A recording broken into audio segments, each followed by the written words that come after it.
Glycogenolysis यानी degradation of the glycogen. जैसा कि हमने बताया कि ग्लाइकोजन लीवर और मसल्स में स्टोर रहता है, ज़्यादा मात्रा में स्टोर होने पर इससे ग्लाइकोजन स्टोरेज डिजीज होती है जो तमाम तरह के सिंड्रोम को जनरेट करता है। और ये डिपेंड करता है कि कौन सा एंजाइम्स जो है वो एक्टिव है, यानी ग्लाइकोजन का डिग्रेडेशन कायदे से नहीं होता है तो ग्लाइकोजन ज़्यादा मात्रा में लीवर या मसल्स में स्टोर हो जाता है। ग्लाइकोजन की डिग्रेडेशन या इसकी लाइसिस कब होती है? जब ग्लूकोज की मात्रा ब्लड में कम होती है। वो किसी भी कारणवश हो सकता है। इंसुलिन ये ज़्यादा एक्टिव है तब भी जो है ग्लूकोज की मात्रा कम हो सकती है। एक्सरसाइज बहुत ज़्यादा करते हैं तब भी ग्लूकोज की मात्रा ब्लड में कम हो सकती है।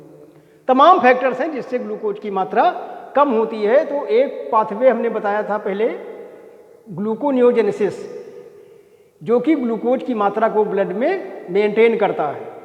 दूसरा है ग्लाइकोजिनोलाइसिस, यानी ग्लाइकोजन की हाइड्रोलिसिस से जो है ग्लाइकोजन से ग्लूकोज बनता है, यानी ये भी एक तरह से रोल प्ले करता है for the maintaining in the blood glucose level. Enzyme जो ग्लाइकोजन के हाइड्रोलिसिस में सबसे महत्वपूर्ण है वो है ग्लाइकोजन फास्फोरिलेज। ग्लाइकोजन फास्फोरिलेज ये सबसे महत्वपूर्ण एंजाइम है in the hydrolysis of the glycogen.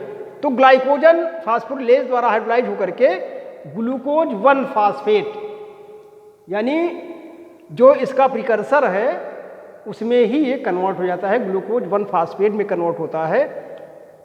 Glucose 1 phosphate फास्फोग्लूकोम्यूटेज द्वारा कन्वर्ट होता है ग्लूकोज 6 फास्फेट में। अब ग्लूकोज 6 फास्फेट के 2 फेट हो जाते हैं, यानी ये ग्लूकोज 6 फास्फेट जो है ये ग्लाइकोलिसिस में इंटर कर जाता है और उससे जो है लास्ट में पायरुविक एसिड बन सकता है। दूसरा है इसका फास्फेटेज ग्रुप, फास्फेट ग्रुप जो है वो रिमूव कर दिया जाए, तो फास्फेट ग्रुप रिमूव करने से ग्लूकोज बन जाता है।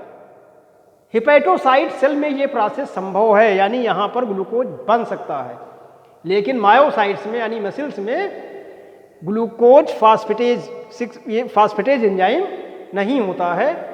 तो इट मीन्स कि ग्लूकोज जो है ये ग्लूकोज ट्रांसफर द्वारा फिर एग्जिट कर दिया जाता है। तो ग्लूकोज जो है ये ब्लड में बढ़ने लगता है यदि ग्लाइकोजन की हाइड्रोलिसिस हो। अब इसके रेगुलेशन के लिए तमाम हार्मोन्स जो है वो जिम्मेदार होते हैं जो ग्लाइकोजिनोलाइसिस के लेवल को या रेट को जो है बढ़ाते हैं।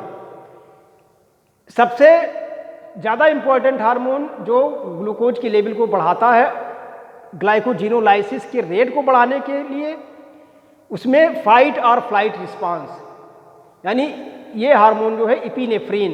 इपिनेफ्रिन जो है दैट हार्मोन्स ये जो है जिम्मेदार होता है फाइट एंड फ्लाइट रिस्पांस के लिए, और ये जो है ग्लाइकोजन फास्फोरिलेज की एक्टिविटी को बढ़ाता है। ग्लाइकोजन फास्फोरिलेज की एक्टिविटी जो है ये डिपेंड करती है कोवैलेंट मॉडिफिकेशन पर, यानी फास्फोरिलेशन और डीफास्फोरिलेशन। फास्फोरिलेशन इस एंजाइम की एक्टिविटी को बढ़ा देता है और डीफास्फोरिलेशन इस एंजाइम की एक्टिविटी को घटा देता है। तो इपिनेफ्रिन जो है इसके फास्फोरिलेशन को बढ़ाता है जिससे ये एंजाइम एक्टिव हो जाते हैं और ग्लाइकोजन की हाइड्रोलिसिस या मोबिलाइजेशन ग्लाइकोजन का शुरू हो जाता है। ग्लूकेगान पैंक्रियाज द्वारा सिक्रीट हार्मोन है और ये इंसुलिन का एंटागोनिस्ट है, यानी इंसुलिन यदि ब्लड में ग्लूकोज का लेवल बढ़ाता है तो ग्लूकेगान ब्लड का ग्लूकोज लेवल बढ़ाता है, यानी वही प्रोसेस वो इनिशिएट करेगा जिससे ग्लूकोज बनता हो, जैसे ग्लूकोनियोजेनेसिस या ग्लाइकोजिनोलाइसिस। तो ग्लूकेगान जो है ये भी एक एक्टिवेटर है ग्लाइकोजिनोलाइसिस का। इंसुलिन ये बहुत ही पोटेंट इनहिबिटर है ग्लाइकोजिनोलाइसिस का, यानी इंसुलिन जो है ग्लाइकोजिनोलाइसिस की प्रोसेस को धीमा करता है या इनहिबिट करता है। इसी वजह से जो डायबिटीज़ के पेशेंट होते हैं, डायबिटीज़ मिलिटस से, यदि इंसुलिन की वजह से या किसी अन्य कारण की वजह से उनको हाइपोग्लाइसीमिक कंडीशन हो जाती है, यानी हाइपोग्लाइसीमिया हो जाता है, ग्लूकोज का लेवल घट जाता है, तो ओरली जो है शुगर हम नहीं दे सकते हैं। यदि तो इंट्रावेनसली जो है ग्लूकेगान का इंजेक्शन लगाया जाता है, जिससे ग्लूकोज को प्रोड्यूस करने वाले पाथवेज तेजी से चल सकें और ग्लूकोज का लेवल मेंटेन हो। तो ये इसका बायोमेडिकल इंपॉर्टेंस भी है, क्योंकि ग्लूकेगान ग्लाइकोजिनोलाइसिस को बढ़ाता है। तो यदि कोई पेशेंट जो है हाइपोग्लाइसीमिक है या ग्लूकोज की कमी है, तो वो ग्लूकेगान के इंट्रावेनस इंजेक्शन से सही की जाती है।